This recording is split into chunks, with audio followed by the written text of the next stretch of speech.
Bu da onun skripti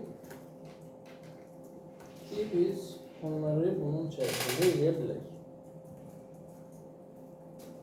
Burada bizde tekrarlanan bir sətirdir bütövlükdə və bunların da alt-alta yazılması üçün HTML-də nə etmək lazımdır?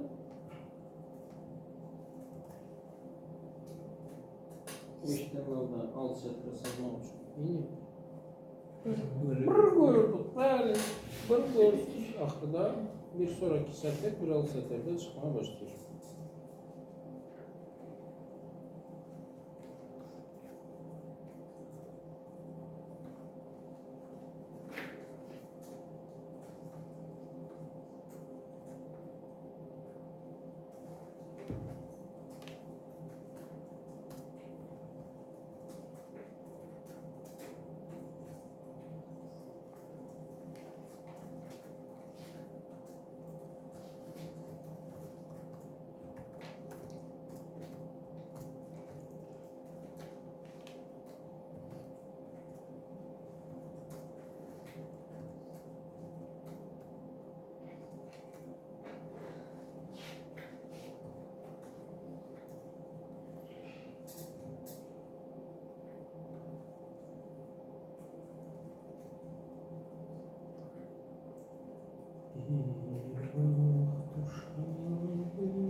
Böyle bir cədvəlimiz olacaq.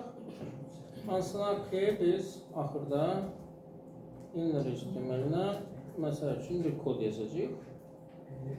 Və bu arada kod boş string olacaq başlanğıçda. Prosesin içərisində isə biz həmin kodun içərisinə 2-dən başlayan və 9-a kimi davam edən bir dənə dəyişən istifadə edərək bu sətri yazmalıyıq. Bu sətri, yəni 2 vur hər hansı bir 5 bərabərdir 85 məsəl. Tamam? Bu arada burası sabittir. Burası sabittir. Burası sabit değil. Burası bizim imiz olacak. Beraberdir hamsında var. Burası ise hesaplanacak.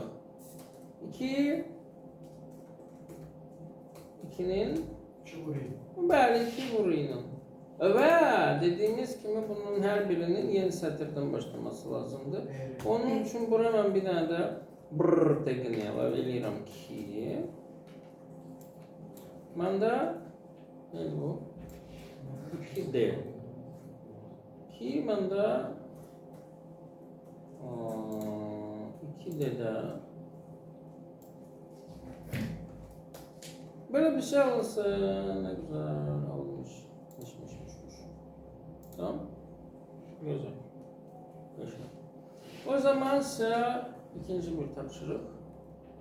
Burada bir tane select yazırsınız.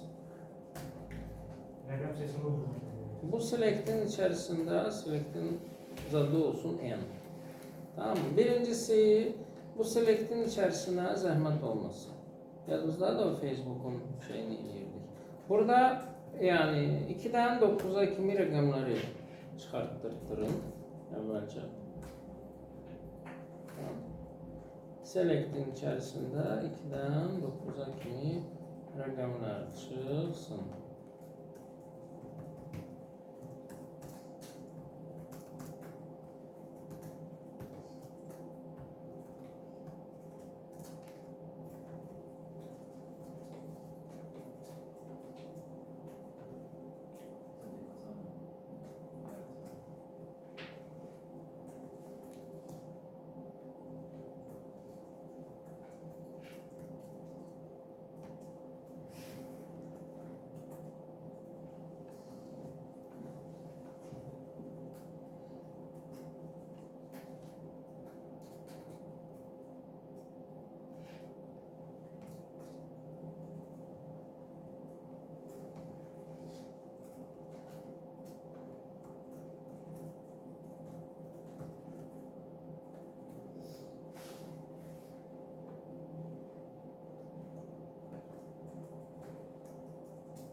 Hı.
Hı. Yenedir. Bizde yeni qaydada en üçün şey lazımdır. Obyekt lazımdır bir. Ondan sonra ondan sonra bir tane for yazırıq. Deyirik ki bizim imiz olacak. Diyebilirsiniz ki burada da bizim imiz var. Olsun, ne fark olur ki? N'in içerisinde yazılacak ne? Eyni qaydada 2-dən 9-a qədər istəyirdik biz. Və başqa nə istəyirdik? İstəyirdik ki, bu selektə, yəni ki, bizim N HTML-nə biz həmişə əlavə eləmək istəyirdik nəyi? Optionları və aralarında yazılmalıydı bir dənə id. Böyləliklə burada belə bir şey çıxdı. Və sonranı da təxmin eləmişdiniz. Biz istəyirik ki, bunun içərisində hər hansı bir rəqəm seçildiyi zaman o bizə hər zaman 2'nin vurma cədvəlini yox, seçdiyimiz rəqəmin vurma cədvəlini versin. 8'i bir seçdik, burada yazsın 8 vurur 2, 8 vurur 3, 8 vurur 4 falan seçmek. O nətər eləyirdik? Nətər eləyə bilərik? Bunun rəqəminin değişməsi bizim 10 change, click bul. Click elədik ama rəqəmi hələ seçməmişik.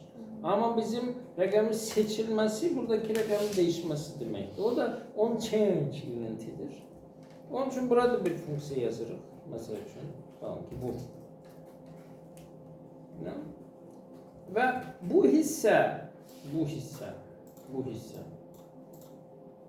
güzel funksiya bunun içerisinde olmalıdır. Plus hatta size bir şey söyleyeyim. Yani ki bu kodu da unutmamak lazımdır. Bu kod da bunun içerisinde olmalıdır. Niye? Çünkü her defasında kodu sıfırlamak lazımdır ki divin içerisini təmizləsin, ondan sonra yeni qiymətlər əlavə eləsin. Evet. Ve buradaki rəqəm bizdə oje 2 olmayacaq. Buradaki rəqəm olacaq nə? N'in value'su, değil mi? Buraya yazırıq N'in value'su. Burada da 2'nin əvəzinə yazırıq N'in value'su. Şimdi buradan biz rəqəmi seçtiğimiz zaman o bize verdi 6'ın vurma cədvəli, 3'ün vurma cədvəli, 8'in vurma cədvəli, 5'in vurma cədvəli vs.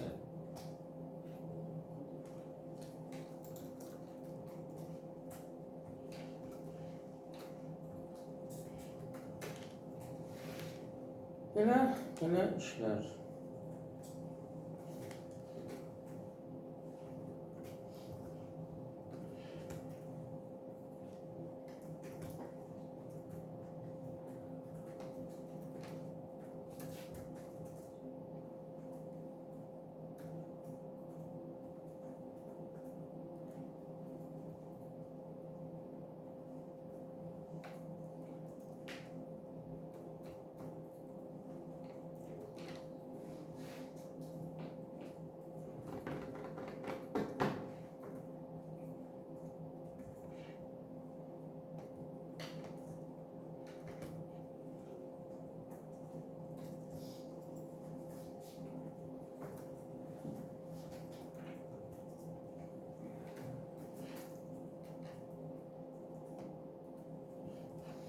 Yaxşı, millət, bugünlük bu qədər kifayətdir.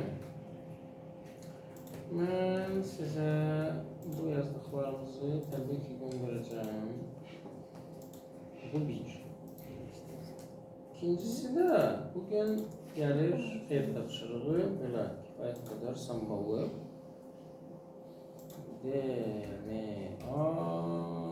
Port. Tapşırıq.